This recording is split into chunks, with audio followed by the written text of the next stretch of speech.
video is for 6th grade math, in case any of you guys had any questions over lesson 101. So that's over proportions and completing proportions. So make sure you know the definition for proportion. It's a true statement that two ratios are equivalent. And we have the example there, 3/4 equals 6/8. Remember how we read the proportion. 3 is to 4 as 6 is to 8. Two ratios that are not equivalent are not proportional. So example 1, what ratio forms a proportion with 2/3? We're given the options of 2/4, 3/4, 4/6, and 3/2. Remember that equivalent ratios form a proportion. They must be exactly equal to each other.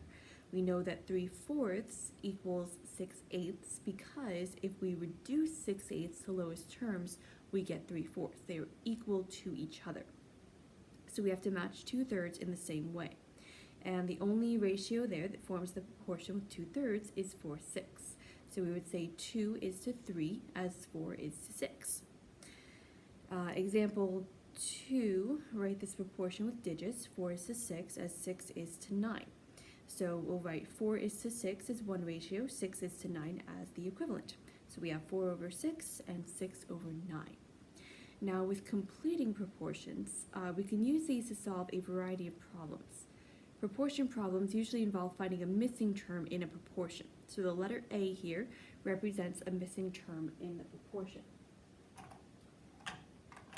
So we are given 3/5 equals 6 over A. So we need to find the missing number, that is A here. Now we can do this in a couple of different ways. We can find the number that's going to be equal to 1 to multiply both parts by.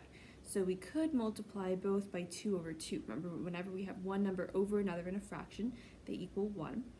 And we can do that because 3 times 2 equals 6, which is our first term here. So that means, keeping it entirely proportional, that whatever A equals, it has to be related to 5 in the same exact way that 6 is related to 3.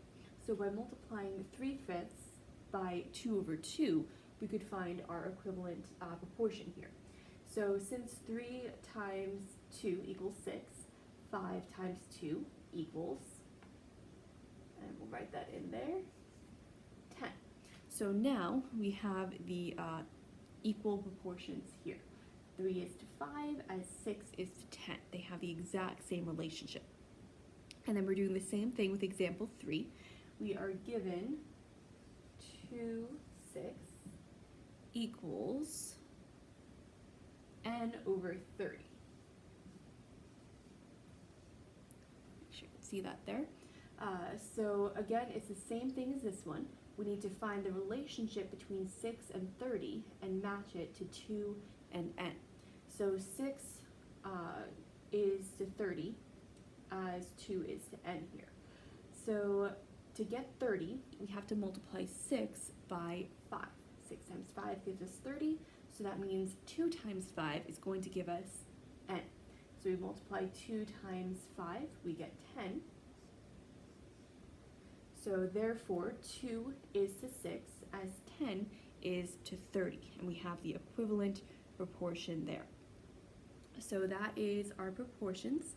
Remember, when you are given the missing number in one, all you need to do is find out the relationship between its paired number in the same exact place, and then multiply your other number by the same number, and that will give you your missing number in your proportion.